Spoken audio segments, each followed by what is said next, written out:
weaknesses are exchanged for strengths. This is their one of their definitions, and it makes sense. Where weaknesses are exchanged for strengths.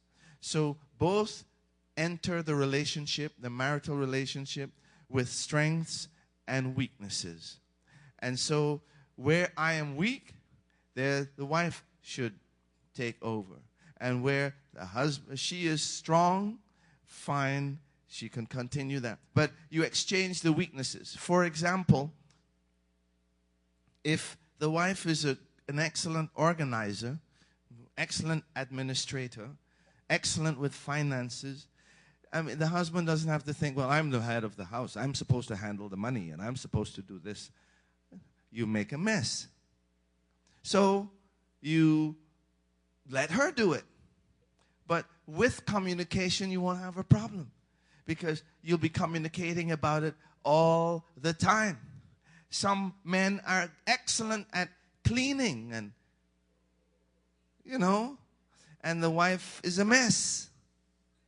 So let the husband do the cleaning. Some husbands are great at cooking and the wife doesn't like to cook. But society tells us that the woman is supposed to cook. But men, the best chefs in the world are men. Unfortunately, I'm not such a good one. But you can burn water.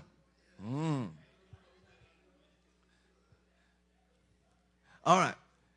So you need, as you are entering this relationship and taking this leap, you need to ask a few questions. And one of the things they stress, talk, talk, talk. Talk, talk, talk. Communicate, communicate, communicate. That, while you're getting to know one another, that's what you do. Here are a few questions. Take time to find out. Does he or she read the Word? If you're a Christian, does he read the Bible? And how often? Especially if you are a strong Christian and deep in the Word, you might become very disappointed, because perhaps that's not his interest. And so if this is what you want to carry on in the marriage relationship, you need to find out before you get married. How is he? How is his relationship with Christ? Do they pray? Does he pray or does she pray? How and when? How do they talk? Does he still swear? Use curse language? Speak negatively? You have some people, everything is negative. This is no good, and that's no good, and she's no good, and everything is no good. You don't want to get involved with somebody who's always negative. What do they think about? If you say, what are you thinking? And you hear nothing, be careful. I mean, you're going through life thinking nothing? What are on your thoughts? What are you thinking? Are you thinking ahead, thinking about the present, thinking about the future, thinking about job? But you should be thinking something. And a lot of men, we ask, what are you thinking? Nothing. Be careful with those nothing thinkers. How often do they go to church?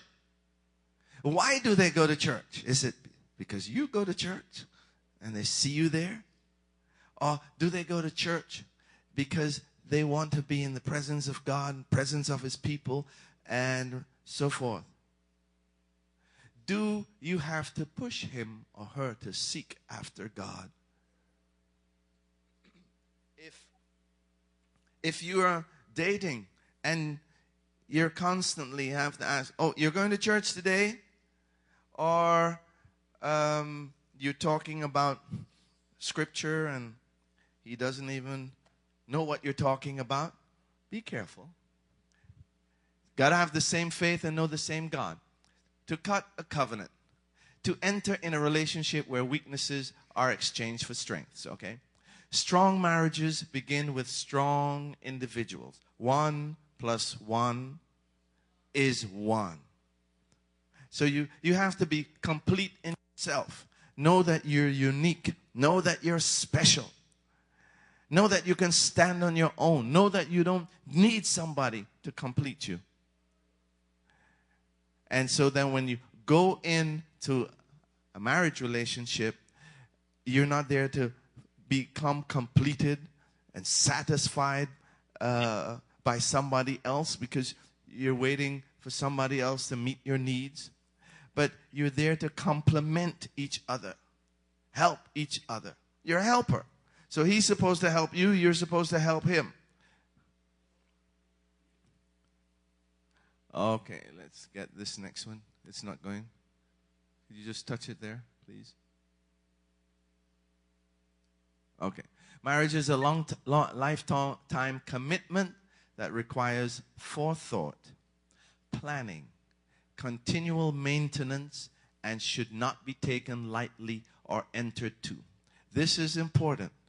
It's a long time, lifelong commitment. Don't go into it, say we're going to just try it and see if it works. That is what people think nowadays, because divorce is on their mind. If it doesn't work, well, we just break up. That's not how God intended marriage to be. It requires forethought. You don't just go into it, jump into marriage. You got to plan it. And once you get into marriage, it says continual maintenance. Just like how you maintain a house, because it needs some painting now and again. You find a leak now and again. Tiles break up. So constant maintenance, and that happens through communication. Communication is the number one maintenance tool.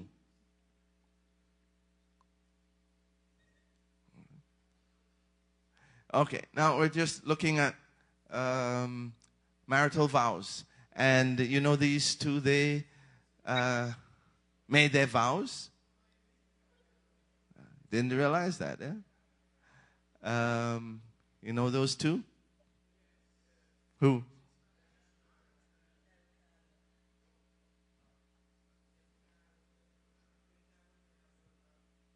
You know him, though. That's Pastor John. That is Dennis and Sharon.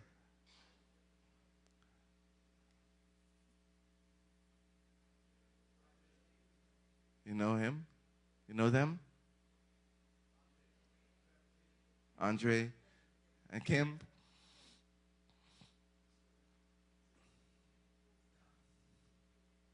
That is Kenneth and what's her name? Cook. So that's Dylan and Ava, my son. So here they're making their vows. And the headings of this says, when the vow breaks, the marriage will fall. You know the rhyme that says, Humpty Dumpty sat on a wall. Humpty Dumpty had a great fall. All the king's horses and all the king's men couldn't put Humpty together again. And so when the vow breaks, when Humpty breaks, can't put them together again. The marriage will fall. Don't jump into marriage without first having lots of lengthy conversation. Talk and talk and more talk. And remember, love takes time to grow. Doesn't happen overnight. Okay. During the dating process, the two of you should have plenty to talk about. If you are a Christian, the first thing you need to know before you make a lifetime commitment is if the person is hungry for God. Find out if the person is truly born again. And why they're saying that? Because so many people go to church. but that doesn't mean they're truly born again.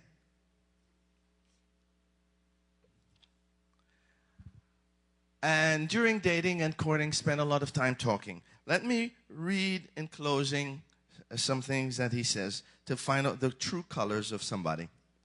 I can't stress enough how important it is to know whom you are marrying.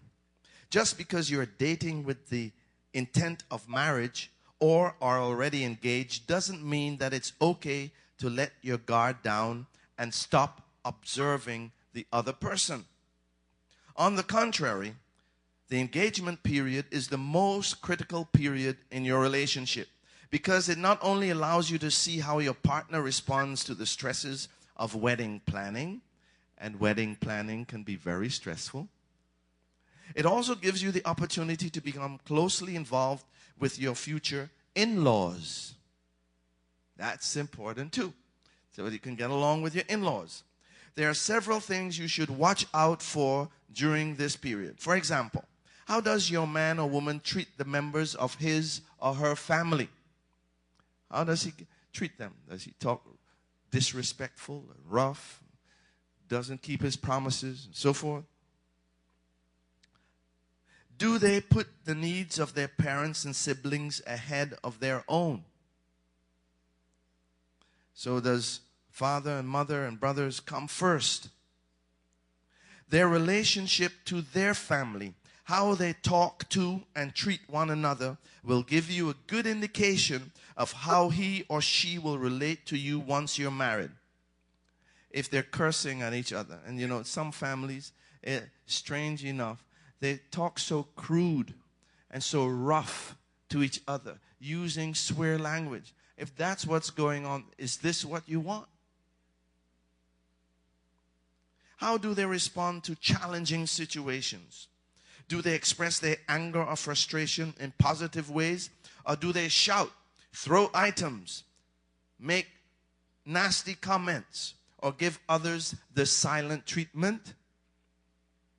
That is, in relationships, if you're not married, you're planning to get married, silent treatment is very universal, where husbands and wives don't talk to each other, sometimes for days and weeks.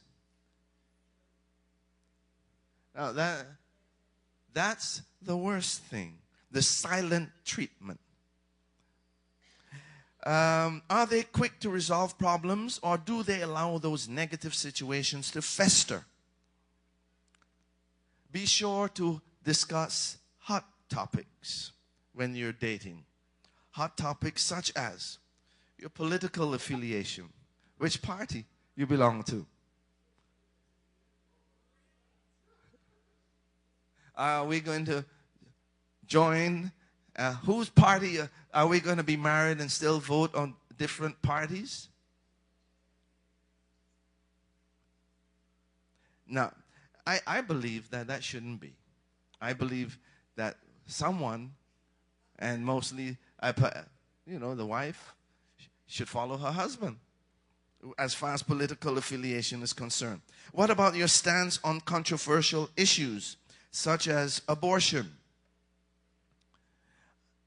the death penalty, or other issues? You'd be surprised at how much strife these issues can stir up in a household.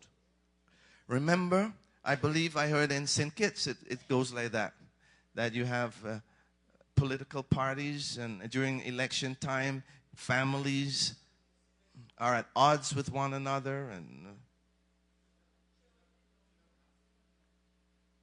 if they're quarreling with one another, not speaking to each other, yeah, that matters. Yeah, she tells me she's from St.